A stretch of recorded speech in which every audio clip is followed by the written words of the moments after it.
Ajeti i respektit dhe i dashurisë, Ajetul Mawadda.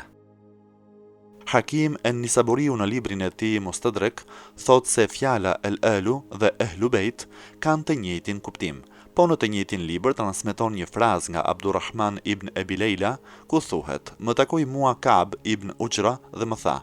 A të dhuroj një gjë të bukur nga ato që kam dëgjuar nga i dërguari i Allahut, paqja dhe bekimi i Allahut qoftë mbi të dhe mbi familjen e tij?" Thash po. Ai më tha: "E pyetëm një ditë të dërguarin e Allahut, paqja dhe bekimi i Allahut qoftë mbi të dhe mbi familjen e tij, se si mund të dërgojmë salavate mbi të dhe mbi familjen e tij, dhe ai na tha: Thoni o Allah, dërgo salavat mbi Muhammedin dhe familjen e Muhammedit, ashtu siç dërgove salavat mbi Ibrahimin dhe familjen e Ibrahimit, dhe bekoje Muhammedin dhe familjen e Muhammedit, ashtu siç e bekove Ibrahimin dhe familjen e Ibrahimit, me të vërtet ti je falëndërues dhe i lavdishëm." Në pyetje u përdor fjala ehlun dhe në përgjigje u përdor fjala alun. Për këtë, El Hakim është treguar i vëmendshëm dhe ka transmetuar këtë hadith në Mustadrekun e tij, megjithse ky hadith gjendet edhe në Sahihun e Buhariut dhe ka komentuar me qëllim largimin e paqartësive nga lexuesit. Ai thot: "Këtë hadith e ka transmetuar me frazat e tij dhe me zinxhirët transmetuese të tij Imam Muhammad ibn Ismail el-Bukhari në librin El-Jami' as-Sahih. Unë transmetova që ta dinë përfituesit se fraza Ehlul Bejt dhe El-Alu janë një. Si përfundim, El-Alu, El-Ahlu dhe El-Itra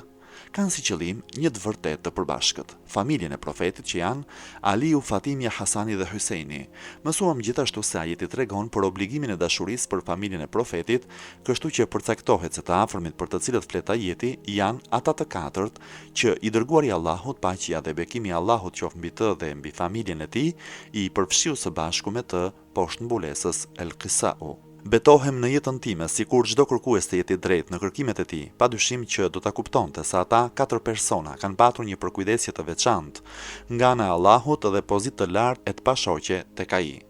Padyshim se thelluesi në hulumtime, veçanërisht kur bashkon ajetet dhe hadithet me njëra tjetrën, do të gjejë se ata të katër janë boshti kryesor që profeti u kërkon myslimanëve që të mblidhen rreth këtij boshti, të inspirohen prej tij. Lumturia dhe shpëtimi vërtet nuk arrihen vetëm me dashurinë e tyre, me ecjen në vijen dhe në rrugën e tyre. Çdo hulumtues duhet mendoje të thotë çfarë kuptimi ka zbritja e ajetit të purifikimit për ata dhe për pagabueshmërinë e tyre, çfarë do thotë marrja e tyre për lutje për mallkim ndaj jo besimtarëve me gjithë praninë e shokëve dhe të bashkëshorteve, çfarë kuptimi ka obligimi dashurisë për ata, çfarë do thotë obligimi dërgimit të salavatit për ata, çfarë do thotë të kapesh pas tyre, siç përmendet në hadithin Thaqalain, e shumë ajete dhe hadithe që çojnë në një konkluzion të prerë të obligimit të ndjekjes së tyre. Pra, ky ajet tregon për obligimin e dashurisë për të afërmit e profetit që janë katër personat e mbulesës, të cilët janë familja e tij. Për këtë tregojnë edhe transmetime të veçanta.